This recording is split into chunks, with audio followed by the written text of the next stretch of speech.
Audio 1। हर सुबह नया जन्म, हर रात नई मौत। लेखक वेदमूर्ति तपोनिष्ठ पंडित श्री राम शर्मा आचार्य। गायत्री मंत्र हमारे साथ साथ। ओम भूर्भुवः स्वः तत्सवितुर्वरेण्यं भर्गो देवस्य धीमहि धियो यो नः प्रचोदयात्। देवियों भाइयों, अपने भारतीय धर्म में संध्या वंदन के 2 समय नियुक्त हैं, एक प्रातःकाल एवं दूसरा सायंकाल। जब रात्रि और दिन दोनों मिलते हैं तो उसे संध्या काल कहते हैं। यह सवेरे भी होता है और सायंकाल को भी होता है, इसलिए संध्या वंदन जब सूर्य उदय होता है तब और सूर्य अस्त होता है तब करना चाहिए। आध्यात्मिक जीवन में इस संध्या वंदन को हम एक और तरीके से कर सकते हैं। सोने को हम रात मान लें और जागने को दिन मान लें, तब प्रातःकाल एवं सायंकाल की संध्या वंदन का आध्यात्मिक समय वह बनेगा जब आदमी सोकर उठेगा अथवा सोएगा। प्रातः काल की और सायंकाल की संध्या वंदन के लिए यही हो सकता है कि लोग शिकायत करें कि उस वक्त तक हमारी नींद नहीं खुलती है, उस वक्त तक तो हम दुकान पर रहते हैं, अमुक काम करते हैं। परंतु यह संध्या वंदन हर एक आदमी के लिए संभव है कि वह जब प्रातः काल उठे, किसी भी वक्त तो उठेगा, अतः कभी भी सोए तो जो सोने का समय हो उसे रात्रि का संध्या वंदन काल मान लिया जाए और जब उठ जाए तो प्रातः काल का संध्या वंदन का समय मान ले। तब फिर किसी को यह शिकायत नहीं रहेगी कि हमको साधना उपासना के लिए, संध्या वंदन के लिए समय नहीं मिलता। सबसे सरल तरीका। मित्रों, दैनिक उपासना करने के संबंध में लोगों को एक और भी शिकायत रहती है कि हमको जाड़े के दिनों में ठंड लगती है, स्नान करना संभव नहीं होता, कैसे उठें, पानी मिलता नहीं है। उसके लिए यह संध्या वंदन जो आपको हम बता रहे हैं, इसको आप यहाँ से जा कर के नियमित रूप से करते रहें। संध्या वंदन के लिए ऋषियों ने जो प्रातःकाल और सायंकाल का समय बताया है, उसके स्थान पर प्रातःकाल सो करके उठने का समय और रात्रि को सोने का समय, ये 2 समय आपके लिए हम नियुक्त किए देते हैं। कई लोगों के पास स्थान नहीं होता है, पर स्थान नहीं है, पूजा का सामान नहीं है, नहाने का समय नहीं है तो न सही। फिर आप ऐसा करें, 4 पाई पर पड़े पड़े ही संध्या वंदन कर लिया करें। इसके लिए न उठने की ज़रूरत है और न कुछ करने की ज़रूरत है। इससे सरल तो संध्या वंदन का और कोई तरीका हो ही नहीं सकता। यह सबसे सरलतम तरीका है कि आप प्रातःकाल और सायंकाल का संध्या वंदन अपनी चारपाई पर पड़े हुए भी उस समय कर लिया करें, जबकि आपकी नींद खुलती है और आप नींद लेने के लिए जाते हैं। दोनों समय की इस संध्या को आप भूलना मत। इसमें सिवाय आपकी लापरवाही और गैर जिम्मेदारी के अतिरिक्त और कोई बाधा नहीं हो सकती। आप चाहें तो नियमित रूप से हर परिस्थिति में, बीमारियों में भी, सफ़र में भी, कहीं भी यह संध्या वंदन कर सकते हैं। नया जन्म, नई मौत। मित्रों, सायंकाल की संध्या और प्रातः काल की संध्या में क्या करें, क्या करना चाहिए, क्या विचार करना चाहिए। आपको इन दोनों समयों में आत्मबोध और तत्वबोध की साधना करनी चाहिए। प्रातःकाल जब आप उठा करें तो एक नए जीवन का अनुभव किया करें। यह अनुभव किया कीजिए कि रात को सोने का अर्थ है पिछले जन्म की समाप्ति और उस दिन की मौत।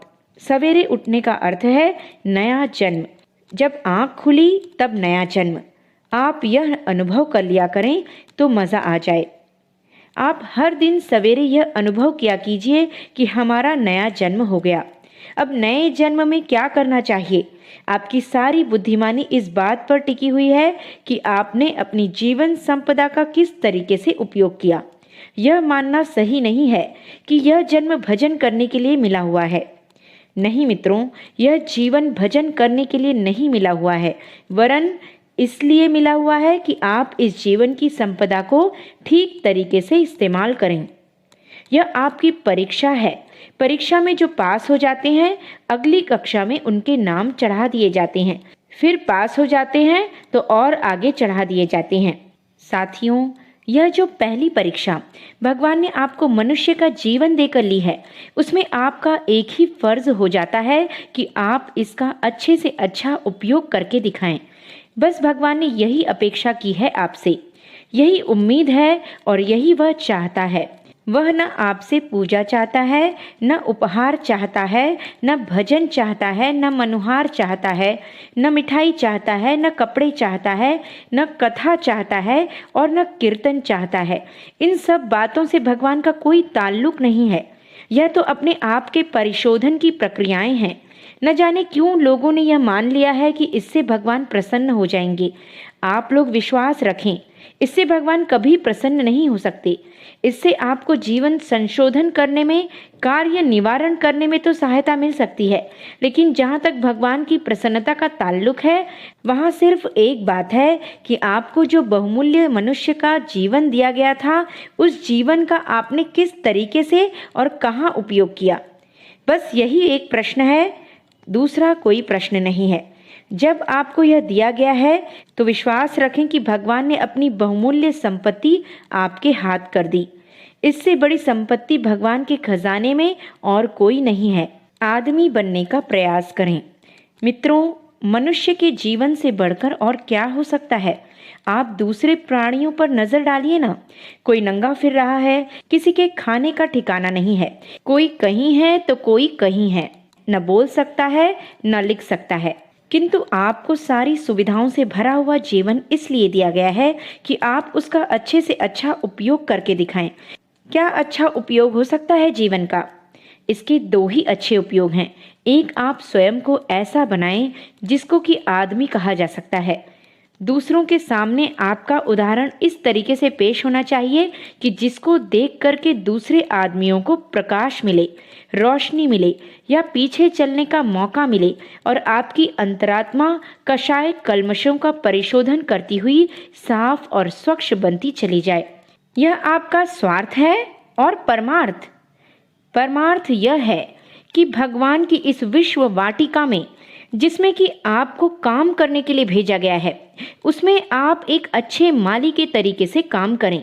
भगवान को साथियों की जरूरत है, इंजीनियरों की जरूरत है, ताकि उनके इतने बड़े बगीचे, इतने बड़े कारखाने की सुव्यवस्था करने में वे हाथ बटा सकें। आपको हाथ बटाने के लिए पैदा किया गया है, खुशामदें करने के लिए नहीं, नाक रगड़ने के लिए नहीं, चापलूसी करने के लिए नहीं, चमचागिरी करने के लिए नहीं, मिठाई उपहार भेंट करने के लिए नहीं पैदा किया गया।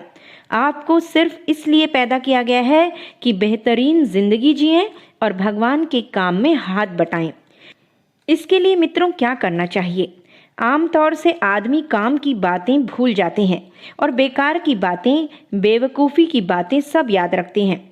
आपको सवेरे उठते ही प्रातःकाल चारपाई पर पड़े पड़े यह ध्यान करना चाहिए कि आज हमारा नया जन्म हुआ है और हमको इतनी बड़ी कीमत मिली, संपत्ति मिली कि जिसकी तुलना में और किसी प्राणी को कोई चीज़ नहीं मिली।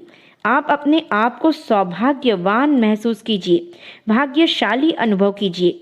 यह अनुभव कीजिए कि हमारे बराबर भाग्यशाली कोई नहीं। अभावों की बात, चिंता की बात, कठिनाइयों की बात आप सोचते रहते हैं, लेकिन यह क्यों नहीं सोचते कि आप कितने शक्तिशाली हैं कि इतना बड़ा जीवन आपको भगवान ने दिया। आप अपने भाग्य को सराहें और सराहना के साथ साथ एक और बात ध्यान में रखें। आप एक ऐसी स्कीम बनाएं, योजना बनाएं, जिससे इस जीवन का अच्छे से अच्छा उपयोग करना संभव हो सके। जीवन संवारने के सूत्र। मित्रों, यह प्रयोग एक दिन के जीवन से करना चाहिए। जिस दिन आप सोकर उठें, उसी दिन आप यह याद रखिए कि बस हमारे लिए एक ही दिन जिंदगी का है और इस आज के दिन को अच्छे से अच्छा बनाकर दिखाएं। बस इतने क्रम को दैनिक जीवन में सम्मिलित कर लें तो इसे रोज रोज अपनाते हुए आप अपनी सारी जिंदगी को अच्छा बना सकते हैं। एक एक दिन को हिसाब से जोड़ देने का मतलब होता है सारे समय और सारी जिंदगी को ठीक तरह सुव्यवस्थित बना देना। आप प्रातः काल उठा कीजिए और यह ध्यान किया कीजिए कि हर दिन नया जन्म और हर दिन नई मौत को आप प्रातः काल से सायंकाल तक कैसे प्रयोग करेंगे। इसके लिए सुबह से ही उठकर टाइम टेबल बना लेना चाहिए कि आज आप क्या करेंगे, कैसे करेंगे और क्यों करेंगे। क्रिया के साथ में आप चिंतन को जोड़ दीजिए। चिंतन और क्रिया को जोड़ देते हैं तो दोनों से एक समग्र स्वरूप बन जाता है। आप शरीर से काम करते रहें मगर कोई उद्देश्य न हो, अथवा अगर आप उद्देश्य ऊंचे रखें लेकिन उसे क्रियान्वित करने का कोई मौका ना हो, तो दोनों ही बातें बेकार हो जाएंगी। इसलिए मित्रों, सवेरे उठते ही जहां अपने जीवन को सराहें या मनुष्य जीवन पर गौरव का अनुभव करें, वहां एक बात और साथ साथ में चालू कर दें। सुबह प्रातः काल से लेकर सायंकाल तक का एक ऐसा टाइम टेबल बनाएं जिसको कि सिद्धांतवादी कहा जा सके, आदर्शवादी कहा जा सके। इसमें भगवान की हिस्सेदारी रखिए। शरीर के लिए भी गुजारे का समय निकालिए, भगवान के लिए भी गुजारे का समय निकालिए। आपके जीवन में भगवान भी तो हिस्सेदार है, उसके लिए भी तो कुछ करना है। आपका शरीर ही सब कुछ थोड़े ही है, आत्मा भी तो कुछ है। आत्मा के लिए भी तो कुछ किया जाना चाहिए। सब कुछ शरीर को ही खिलाने पिलाने के लिए करेंगे क्या? ऐसा क्यों करेंगे? आत्मा का कोई औचित्य नहीं है क्या? आत्मा की कोई इज्जत नहीं है क्या? आत्मा का कोई मूल्य नहीं है क्या? आत्मा से आपका कोई संबंध नहीं है क्या? अगर है तो फिर आपको ऐसा करना पड़ेगा कि साथ साथ दिनचर्या में आदर्शवादी सिद्धांतों को मिलाकर रखना पड़ेगा। मित्रों, अपनी दिनचर्या ऐसी बनाइए जिसमें आपके पेट भरने की भी गुंजाइश हो और अपने कुटुंब के, परिवार के लोगों के लिए भी गुंजाइश हो। लेकिन साथ साथ में एक और गुंजाइश होनी चाहिए कि अपनी आत्मा को संतोष देने के लिए और परमात्मा को प्रसन्न करने के लिए कार्यों का और विचारों का भी समावेश हो। आप स्वाध्याय का दैनिक जीवन में स्थान रखिए, आप सेवा का दैनिक जीवन में स्थान रखिए, आप उपासना का दैनिक जीवन में स्थान रखिए। इन सब बातों का समन्वित जीवन का अभ्यास कर लें तो वह प्रातः काल वाला संध्या वंदन पूरा हो जाएगा। व्यस्त रहें, जीवनचर्या व्यवस्थित बनाएं। जीवन की अनुभूति, जीवन की महत्ता की अनुभूति के साथ साथ में सोते समय तक की सारी कार्यविधि का निर्धारण अगर आप कर लेते हैं तो फिर आपकी उन खुराफातों से बचत हो जाएगी जो कि आप व्यवस्थित जीवन के अभाव में करते रहते हैं। जो आदमी व्यस्त है वह एक निर्धारित लक्ष्य में लगा रहता है। जो आदमी खाली है, अर्थात जो शरीर से खाली होगा, तो उसका दिमाग भी खाली होगा और दिमाग का खाली होना शैतान की दुकान है। इसलिए अपना दिमाग शैतान की दुकान न होने पाए और आपका शरीर खाली रहने की वजह से दुष्प्रवृत्तियों में न लगने पाए, इसके लिए बहुत अधिक आवश्यक है कि आप व्यस्तता से भरा हुआ टाइम टेबल और कार्यक्रम बना लें और उस पर चलें। न केवल टाइम टेबल बना लें वरन यह भी हर समय ध्यान रखें कि जो सवेरे कार्य पद्धति बनाई गई थी वह ठीक तरीके से प्रयोग होती भी है कि नहीं। आप अपने टाइम टेबल में विश्राम का समय भी नियत रखें। यह कोई नहीं कहता कि विश्राम मत रखिए, लेकिन विश्राम भी एक समय से होना चाहिए, टाइम से होना चाहिए और एक विधि से होना चाहिए। चाहे जरा सा काम किया और फिर विश्राम, जरा सा काम किया और फिर विश्राम, ऐसे कोई काम होते हैं क्या? काम करने की शैली ही कर्मयोग है।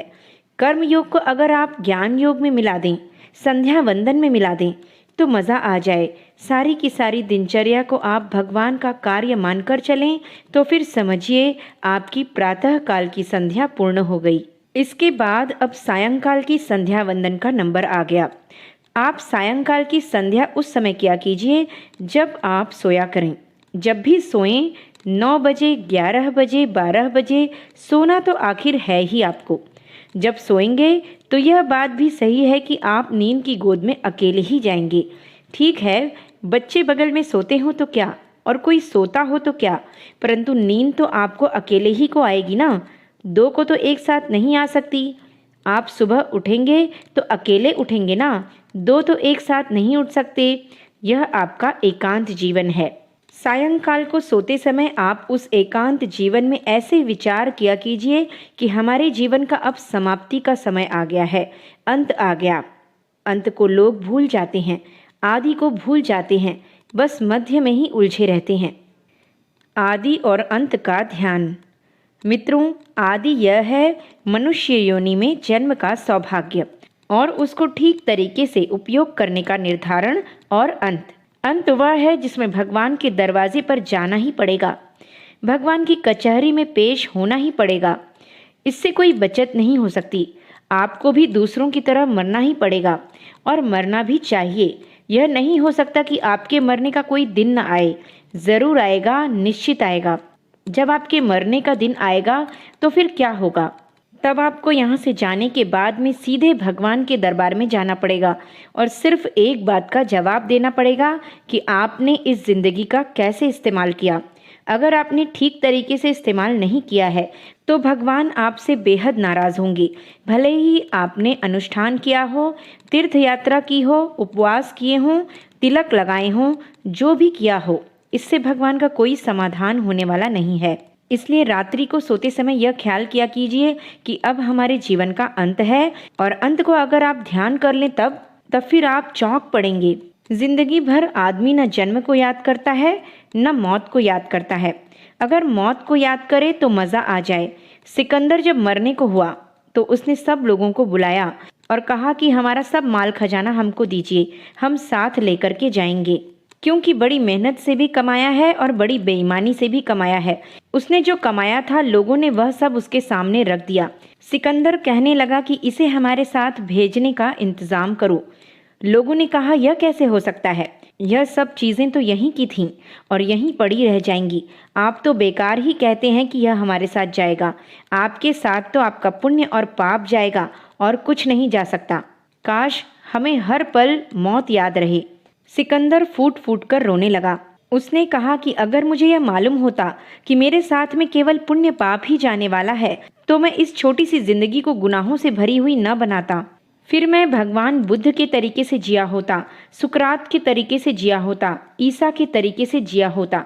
ऐसी गलती क्यों कर डाली? इस संपदा को जिसकी मुझे ज़रूरत नहीं थी उसी को मैं इकट्ठा करता रहा। यह क्यों करता रहा? मौत तो होनी ही है। उसको जब मौत याद आई तो वह बार बार यही बोला, मरते वक्त मेरे दोनों हाथ ताबूत से बाहर निकाल कर रखना। उसने अपने सैनिकों से कहा कि आप लोग जब हमें दफनाने के लिए जाएं तो हमारे दोनों हाथ हमारे जनाजे से बाहर निकाल देना, ताकि लोग यह देखें कि सिकंदर खाली हाथ आया था और खाली हाथ चला गया।